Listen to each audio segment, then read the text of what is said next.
Bapak Ibu Saudara yang dikasihi Tuhan, berjumpa kembali malam hari ini dalam renungan malam.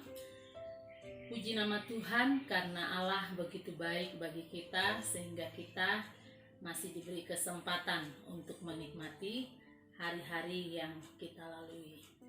Bapak Ibu Saudara yang dikasihi Tuhan, malam hari ini kita akan berbicara tentang hati yang bersih.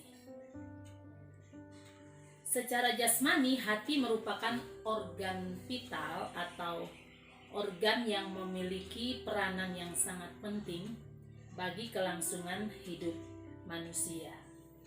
Oleh sebab itu, secara jasmani juga untuk menjaga kesehatan hati kita, maka kita harus sering atau berolahraga, dan kita juga tentunya harus menerapkan pola hidup yang sehat.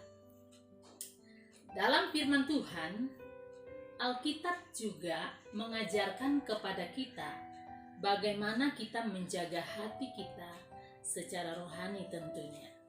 Firman Tuhan memperingati kita untuk selalu menjaga hati.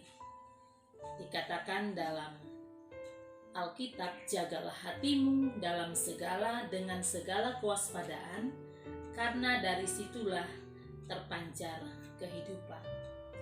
Bapak Ibu Saudara, di dalam Amsal pasal yang ke-20 ayatnya yang ke-9 dikatakan, siapakah dapat berkata, aku telah membersihkan hatiku, aku tahir daripada dosaku?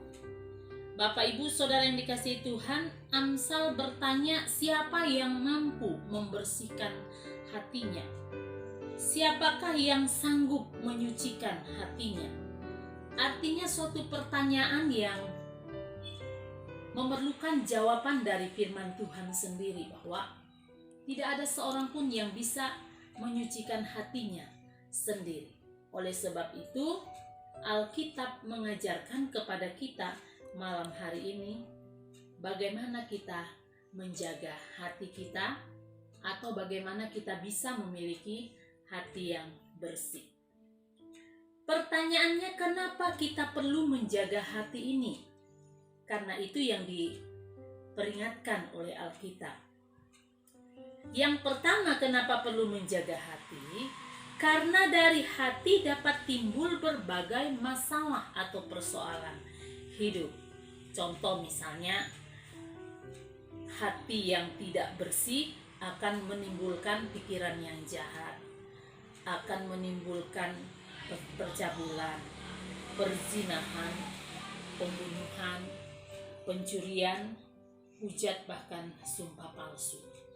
Itu bersumber dari hati yang tidak bersih. Nah, oleh sebab itu kita perlu menjaga hati ini. Yang kedua, kenapa perlu menjaga hati? Karena bila hati kita bermasalah, maka muncullah yang namanya sakit hati, gampang tersinggung, iri hati, tidak suka dengan orang lain, gampang emosi, ada kepahitan dalam dirinya, dan itu termasuk kategori orang yang sedang memiliki hati yang bermasalah. Yang ketiga, kenapa kita perlu menjaga hati? Karena hati yang bermasalah atau hati yang tidak bersih itu bisa menjadi penghalang kita untuk datang kepada Tuhan. Kita tidak bisa berdoa, menangis, berlutut di hadapan Tuhan sementara hati kita sedang tidak bersih. Hati kita sedang menyimpan dendam, menyimpan kepahitan kepada sesama, bahkan kepada siapa saja. Nah, itu menjadi penghalang untuk kita datang kepada Tuhan. Nah, oleh sebab itu, sekali lagi Alkitab mengajarkan kepada kita, jagalah hatimu dengan segala kewaspadaan, karena disitulah terpancar kehidupan. Sekarang bagaimana supaya kita bisa memiliki hati yang bersih? Tentunya ini yang menjadi kerinduan setiap kita sebagai orang percaya. Tuhan, saya ingin memiliki hati yang bersih, hati yang tulus, hati yang ikhlas, hati yang bisa memberkati banyak orang. Tetapi kita nggak bisa memiliki hati seperti itu. Nah, saat ini Alkitab mengajarkan kepada kita bagaimana saya memiliki hati yang bersih. Yang pertama adalah kita harus dekat dengan Tuhan. Dekat dengan Tuhan artinya kita memiliki hubungan yang dekat dengan Allah, memiliki keintiman dengan Dia. Kita memiliki komunikasi yang baik dengan Tuhan. Hidup dalam penyerahan total kepada Allah. Kedekatan seseorang dengan Tuhan tidak tergantung berapa banyak pelayanan yang dia lakukan. Tidak juga tergantung berapa banyak persembahan yang dia berikan untuk pekerjaan Tuhan. Bahkan tidak tergantung dari apa yang dilihat secara mata jasmani yang seolah-olah dia melakukan banyak untuk Tuhan. Karena kedekatan seseorang dengan Tuhan itu hanya Dia yang Tuhan yang tahu. Nah, oleh sebab itu diajarkan di dalam firman Allah ini tadi, dekat dengan Tuhan artinya dia memiliki komunikasi yang baik, dia hidup penuh dengan ketaatan dengan Allah, dia hidup sesuai dengan yang Tuhan mau. Karena orang yang dekat dengan Tuhan adalah orang yang benar-benar mampu menyatakan atau membuktikan kedekatannya lewat tindakan nyata. Setiap yang Tuhan ajarkan dia mampu melakukannya.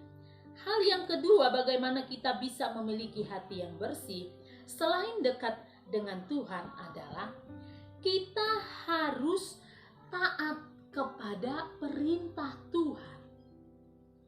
Berbicara tentang ketaatan seringkali bagi orang percaya sulit untuk melakukan jika itu bertentangan dengan keinginan hati kita. Yang paling sering dialami oleh orang percaya berbicara tentang ketaatan adalah ketika Tuhan memerintahkan untuk mengasihi musuhmu. Ini berbicara tentang keadaan hati yang sulit untuk memaafkan orang lain. Nah, jika dia mau memiliki hati yang suci dan bersih, dia harus mampu melakukan apa yang Tuhan perintahkan kepadanya. Kalau Tuhan katakan kasihi musuh. Hal yang kedua, supaya kita memiliki hati yang bersih, kita harus memiliki ketaatan kepada Tuhan. Berbicara tentang ketaatan, hal ini memang bukan hal yang mudah bagi kita orang percaya. Apalagi kalau yang Tuhan perintahkan kepada kita itu adalah sesuatu yang bertentangan dengan hati kita. Contoh misalnya, Tuhan mengajarkan kita untuk kita mengasihi musuh kita. Nah, dalam hal ini kita harus taat kepada Allah. Tapi dari pihak kita gak gampang untuk kita melakukan hal itu karena terlalu sakit mungkin yang kita rasakan, terlalu berat bagi kita untuk kita bisa memaafkan dia. Tapi sekali lagi, untuk bisa memiliki hati yang bersih, kita harus hidup dalam ketaatan akan perintah Tuhan. Kita harus membuktikan bahwa saya mengasihi Tuhan, saya percaya kepada Tuhan. Kita membuktikan lewat ketaatan kita. Nah, Bapak Ibu Saudara yang dikasihi Tuhan, orang yang taat adalah orang yang benar-benar menyerahkan hidupnya kepada Tuhan. Orang yang taat adalah orang yang sungguh-sungguh memberikan otoritas tertinggi kepada Allah untuk mengatur jalan hidupnya. Nah, oleh sebab itu, sebagai orang percaya, sekali lagi Tuhan mengajarkan kepada kita untuk kita bisa memiliki hati yang bersih, hati yang sesuai dengan perkenanan Tuhan. Kita harus hidup dalam ketaatan. Kesimpulannya pada hari ini adalah kita hidup dalam ketaatan, dan Allah akan membersihkan hati kita. Ketika kita melakukan bagian kita, maka Tuhan akan melakukan bagiannya. Yang kedua, hati yang bersih adalah hati yang terbebas dari segala kejahatan. Mungkin saudara akan tetap mengalami hal-hal yang disakiti orang, misalnya dikecewakan orang. Tapi ketika kita sudah memiliki hati yang bersih, maka kita akan mampu menghadapinya. Respon atau reaksi kita akan berbeda dengan ketika kita sebelum kita memiliki hati yang bersih.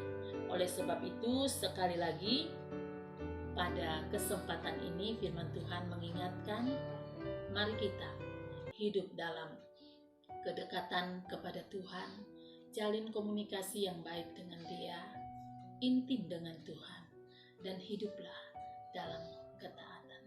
Momen Imlek ini adalah momen di mana kita memulihkan kembali hubungan kita dengan keluarga, mungkin dengan sesama saudara seiman.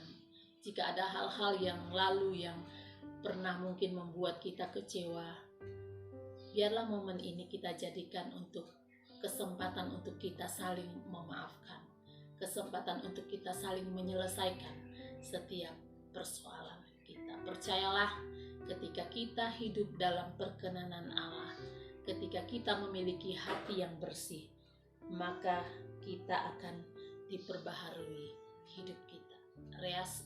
Reaksi kita, respon kita dalam menghadapi berbagai masalah pun Tuhan akan menolong dan memampukan kita. Kiranya firman Tuhan ini menjadi berkat bagi kita semua. Kongsi Pacai, Tuhan Yesus memberkati.